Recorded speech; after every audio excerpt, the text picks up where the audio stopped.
அனைவருக்கும் வணக்கம். இன்னைக்கு நம்ம வீடியோவில் என்ன பார்த்துட்ருக்கோம் அப்படின்னு கேட்டிங்கன்னா 2025வது வருஷம் ராசி பலன்கள் தான் பார்த்துட்டு வந்துட்ருக்கோம். அந்த வகையில் இன்றைக்கும் நம்ம ஒரு முக்கியமான ராசியோடைய பலன்கள் எப்படி இருக்க போகுது, ஆரோக்கியம், கல்வி, வியாபாரம், வேலை, காதல், திருமணம், வீடு, நிலம், கட்டிடம்னு இந்த வருஷம் இந்த ராசிக்கு எப்படி அமைய போகுது அப்படின்ற விஷயத்தை நம்ம பார்த்து தெரிஞ்சுக்க போகிறோம். அது மட்டும் இல்லாமல் அவங்க செய்ய வேண்டிய சில முக்கியமான பரிகாரங்களை பற்றியும் நம்ம இந்த வீடியோவில் பார்க்க போகிறோம்.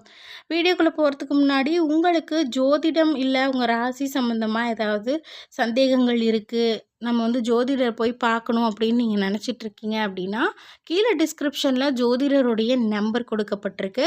அந்த நம்பரை நீங்கள் காண்டாக்ட் பண்ணி உங்களுடைய ஜோதிடம் மற்றும் உங்கள் ஜாதக ரீதியான தகவல்களை சொல்லும்போது அவங்க உங்களுக்கான பலன்கள் எப்படி இருக்க போகுது அப்படின்ற விஷயத்த சொல்லுவாங்க. வீடியோக்குள்ளே போகிறதுக்கு முன்னாடி நீங்கள் இது வரைக்கும் நம்ம சேனலை சப்ஸ்கிரைப் பண்ணாமல் இருந்தீங்கன்னா மறக்காமல் கீழே இருக்கக்கூடிய ரெட் கலர் சப்ஸ்கிரைப் பட்டனை கிளிக் பண்ணி நம்ம சேனலை சப்ஸ்கிரைப் பண்ணிவிடுங்க. அப்படியே நோட்டிஃபிகேஷனுக்கான பெல் பட்டனை மறக்காமல் கிளிக் பண்ணிக்கோங்க. வாங்க வீடியோக்குள்ளே போகலாம். இந்த 2025வது வருஷம் தனுசு ராசிக்கு எப்படி அமைய போகுது அப்படின்ற விஷயத்தை தான் நம்ம இன்றைக்கி இந்த வீடியோவில் பார்க்க போகிறோம். முதலாவதாக இந்த ராசியுடைய ஆரோக்கிய நிலை எப்படி இருக்குது அப்படின்னு பார்க்கும்போது கிரகங்களின் அடிப்படையில் இந்த வருஷம் உங்களுக்கு கலவையான பலன்கள் தான் காத்திருக்கு. சனியுடைய பெயர்ச்சி ஆண்டு தொடக்கத்தில் அதாவது மார்ச் மாதம் வரைக்கும் நல்ல பலன்களை தருவதாக சொல்கிறாங்க. அதே நேரத்தில் மார்ச் மாதத்துக்கு அப்புறமா சனி ஆரோக்கியத்தை பொறுத்தவரையிலும் பலவீனமான பலன்களை தரக்கூடும். அது மட்டும் இல்லாமல் நெஞ்சு இதயம் சம்பந்தமான பிரச்சனைகள் இருக்கவங்க மார்ச் மாதத்திலிருந்து கவனமாக இருக்கிறது நல்லது. மே மாதம் முதல் ராகுவோடைய பெயர்ச்சி 4ஆம் வீட்டில் இருந்து விலகிறதால இந்த பிரச்சனைகள் படிப்படியாக குறைய வாய்ப்பு இருக்குது. ஆனால் ஏப்ரல்லேருந்து மே மாதம் வரைக்கும், மே மாதத்துடைய நடுப்பகுதி வரைக்குமே ஆரோக்கியத்தில் நீங்கள் அதிக அக்கறை செலுத்துவது நல்லது. மே மாதத்துடைய நடுப்பகுதிக்கு அப்புறமா குரு பெயர்ச்சி உங்களுடைய 7வது வீட்டை அடைந்து முதல் வீட்டை பார்க்கிறாரு. இதனால் பிரச்சனைகள் உங்களுக்கு படிப்படியாக குறைய வாய்ப்பு இருக்குது. சனியுடைய பார்வையால் சில பிரச்சனைகள் ஏற்பட்டாலும் அதை குரு பகவானுடைய உதவியால் நீங்கள் சரி செய்ய முடியும். இதன் மூலயமா இந்த வருஷம் சில உடல் நல கோளாறுகள் அவ்வப்போது ஏற்படும். ஆனாலும் பொறுமையாலும் புரிந்துணர்வாலும் குருவோடைய அருளாலையும் நீங்கள் பிரச்சனைகளில் இருந்து விலகி நல்ல ஆரோக்கியத்தை பெறுவீங்க. அடுத்ததாக இந்த 2025வது வருஷத்துடைய கல்வி நிலை அப்படின்னு பார்க்கும்போது சராசரியை விட ஓரளவு சிறந்த பலன்கள் உங்களுக்கு கிடைக்க வாய்ப்பு நிறையவே இருக்குது. ஆண்டுடைய தொடக்கத்தில் அதாவது மே மாதத்துடைய நடுப்பகுதி வரைக்கும் 6ஆம் வீட்டில் குரு பெயர்ச்சி உங்களுக்கு நல்ல பலன்களை பெற்றுத்தரும். போட்டித் தேர்வுகளில் பங்கேற்கிற மாணவர்களுக்கு இது நல்ல பலன்களை கொடுக்கும். மே மாதத்தில் குரு அனைத்து வகையான மாணவர்களுக்கும் நல்ல பலன்களை தர காத்திருக்காரு. மே மாதத்துடைய நடுப்பகுதி முந்தைய நேரம் சில சிறப்பான மாணவர்களுக்கு சாதகமான பலன்களை பெற்றுத்தர வாய்ப்பு இருக்குது. அதே சமயம் எல்லா மாணவர்களுக்கும் நல்லபடியான பலன்கள் காத்திருக்குன்னே சொல்லலாம்.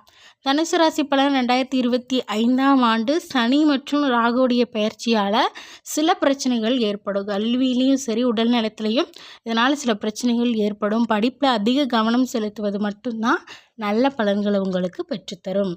தொழில் வாழ்க்கை அப்படின்னு பார்க்கும்போது இந்த 2025வது வருஷம் வணிக கண்ணோட்டத்தில் கலவையான முடிவுகள் கண்டிப்பாக காத்திருக்கு. ராகு கேதுவுடைய தாக்கம் மே மாதம் வரைக்குமே 10ஆம் வீட்டில் இருக்குது. மார்ச் முதல் மீதம் இருக்கக்கூடிய நேரம் சனியுடைய தாக்கம் கண்டிப்பாக இருக்குது. இந்த 2 சூழ்நிலைகள்லையும் பணியிடத்துடைய பார்வையில் நல்லதாக இல்லை அப்படின்ற மாதிரி சொல்கிறாங்க. யாருடைய சந்திப்பையும் நடத்த போகிறீங்களோ இல்லை உங்கள் பணி யாரை சார்ந்திருக்கோ அவங்களுடைய ஆதரவு உங்களால் பெற முடியாது. அதாவது நீங்கள் வேலை செய்யக்கூடிய இடத்துல உங்கள் முதலாளியோ இல்லை சக பணியாளர்களுடைய ஆதரவை உங்களால் பெற முடியாது. மே மாதத்துடைய நடுப்பகுதியிலிருந்து ஆண்டுடைய பிற்பகுதி வரைக்கும் குரு 7வது வீட்டில் பெயர்ச்சி தரும்போது உங்களுக்கு நல்ல பலன்கள் காத்திருக்கு. புதன் பயிற்சி காரணமாகவும் இந்த ஆண்டுடைய பெரும்பகுதி உங்களுக்கு சாதகமானதாகவே இருக்கும். ஆண்டில் வணிகம் எளிதாக இருக்காது அப்படின்னு கூட சொல்லலாம். ஆனால் தொழிலில் முன்னேற்றம் கண்டிப்பாக இருக்கும். லாபகரமான பலன்களை நீங்கள் பெறுவீங்க. சாதனைகள் எல்லாமே சாத்தியமாகும். ஆனால் அதுக்கு எல்லாமே கடின உழைப்பும் விடாமுயற்சியும் நல்ல திட்டமிடுதலும் இருக்கணும் அப்படின்ற மாதிரி சொல்கிறாங்க. சரி, தொழில் தான் இப்படி இருக்குது, தொழில் வாய்ப்புகள் எப்படி நமக்கு வரப்போகுது அப்படின்னு பார்த்தோன்னா இந்த மே மாதத்துடைய நடுப்பகுதி நடுப்பகுதி வரைக்குமே குரு பெயர்ச்சி உங்களுடைய 6ஆம் வீட்டில் இருக்கும். வேலை தேடக்கூடிய நபர்களுக்கு இது உதவிகரமாக இருக்கும்.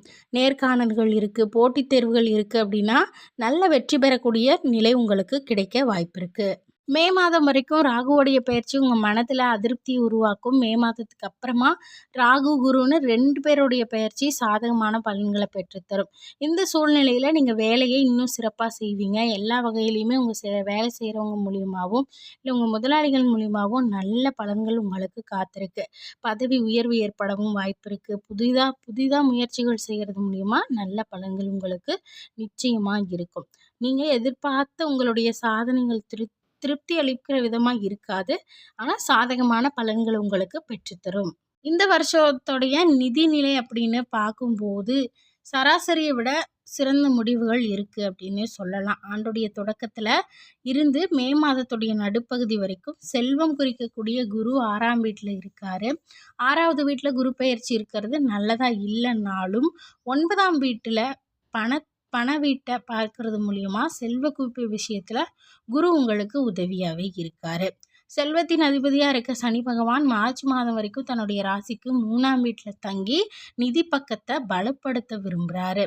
அது மட்டும் இல்லாமல் மார்ச் மாதத்துக்கு அப்புறமா சனியோட நிலை வலுவிழக்க மே மாதத்துடைய நிதி பக்கத்தை வெளிப்படுத்த விரும்புகிறாரு. அது மட்டும் இல்லாமல் இந்த ஒரு மேவுடைய பிற்பாதியில் உங்களுக்கு சேமிப்புகள் குறைய வாய்ப்பு இருக்குது. நிதியோடைய நிலையும் சரியக்கூடிய நிலையில் இருக்குது அப்படின்னு கணிக்கப்பட்டிருக்கு. 2025வது வருஷம் உங்களுடைய கிரக பயிற்சி நிதி விஷயங்களில் கலவையான பலன்களை தான் பெற்றுத்தருது. பணத்தின் குறியீடாக இருக்க குரு லாபம் அல்லது செல்வத்தின் வீட்டோடு இணைந்திருக்காரு. ஆண்டோடைய முதல் பாதியில் நல்லபடியாக நீங்கள் பணத்தை சேமித்து வைக்கும்போது வருஷம் முழுக்க உங்களுக்கு நிதியில் எந்தமான பிரச்சனைகளும் இல்லாமல் இருக்க வாய்ப்பு இருக்குது.